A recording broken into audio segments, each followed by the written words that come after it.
Hey guys, welcome back to my YouTube channel. कैसे हैं आप लोग? आई होप आप सब अच्छे होंगे। तो आप लोग बिल्कुल भी मतलब सब्सक्राइब नहीं करते हैं।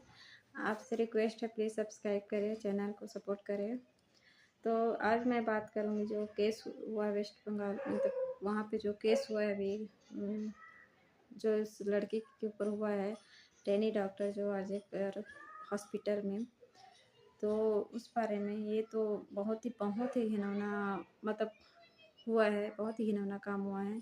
हम इंडिपेंडेंस डे सेलिब्रेट कर रहे हैं, लेकिन कहाँ पे स्वतंत्रता, कहाँ कौन स्वतंत्र है, हमें तो समझ में नहीं आ रहा। बेटियाँ कहाँ पे स्वतंत्र है, कहीं पे भी अपने आप को सेफ फील नहीं कर पा रही हैं। अपने ही कार्य क्षेत्र में, अपने जहाँ कार्य काम कर रहे हैं, हॉस्पिटल में भी जान मतलब सेफ नहीं है। हॉस्पिटल में रह के, अंदर में रह के सेफ नहीं है, तो बाहर तो बेटियाँ कहाँ पे ही सेफ होगी, आप खुद ही पता लगा सकते हैं।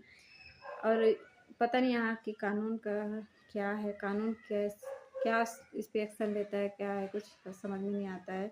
सालों साल लग जाते हैं एक आदमी को सज़ा देने में।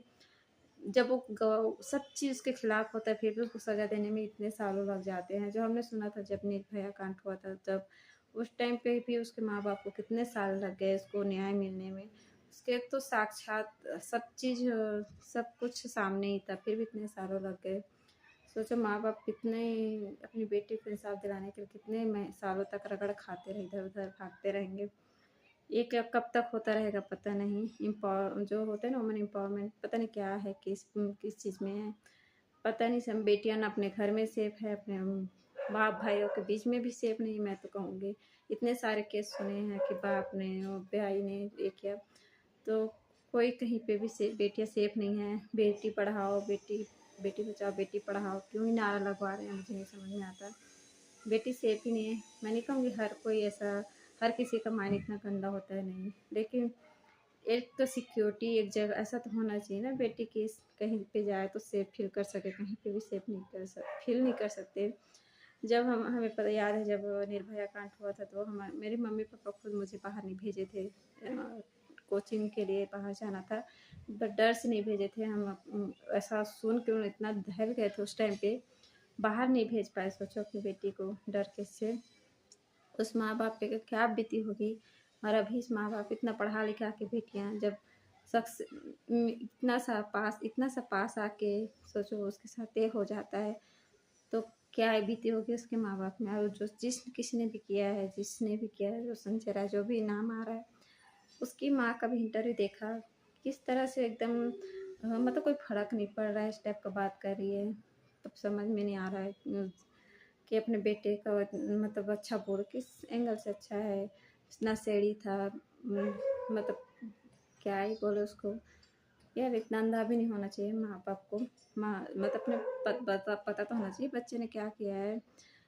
सोचो उस माँ बाप पे क्या बीत रही होगी, कितनी शर्मनाक चीज़ें हो रही हैं। और अभी भी एक पता नहीं सीबीआई जांच, क्या सीबीआई भी कुछ कर ही नहीं रही है। सीबीआई भी कुछ नहीं कर पाती, कि सीबीआई के भरोसे भी नहीं कर सकते। पहले तो इतना सीबीआई को बहुत सख्त मानते थे, बट आजकल तो भी नॉर्मल हो गया है। उस पर भी कोई ट्रस्ट, कोई भरोसा नहीं कि वो कुछ एक्शन लेगी, कुछ करेगी, कुछ सबूत करेंगी, इकट्ठा करेंगी। सब सबूत होने के बाद भी उसको फांसी की सज़ा। अरे क्या उसको और क्या सज़ा देना भैया, उसको डायरेक्ट फांसी की सज़ा तो ये हो तो आदमी के अंदर थोड़ा डर पैदा हो, ये तो है ही नहीं। उसको डाल देंगे कारावास में, कुछ यार पड़े रहेगा, कुछ दिन बाद क्या पता छूट जाए, क्या करे। इसे डर नहीं आएगा किसी लोगों इंसानों में, ऐसे दरिंद इसे जिसके माइंड इतना गंदा माइंड होता है कुछ लोगों के। बेटी छोटे छोटे बच्चों का इतना सुनते आ रहे हैं, कहीं पे महिला सेफ नहीं है। बच्चे पढ़ने जा रहे हैं, वहाँ पे भी माँ बाप डर रहे हैं, बेटी के ऊपर पूरा मतलब नज़र है। स्कूल में भी सेफ नहीं है, बेटियाँ कहीं पे भी सेफ नहीं है। तो सरकार से ही निवेदन है कि इस पर सख्त कार्रवाई लें, उसको फांसी की सज़ा दे। जिस पे होती है उस पे उसके माँ बाप को पता होता है कितना ये दर्द होता है, पीड़ा होता है। दूर बैठे लोगों को नहीं समझ में आएगा।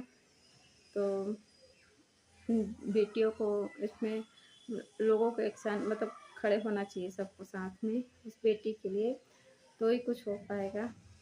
ठीक है, रखते हैं फिर, चलिए बाय बाय। क्या ही बोले अब।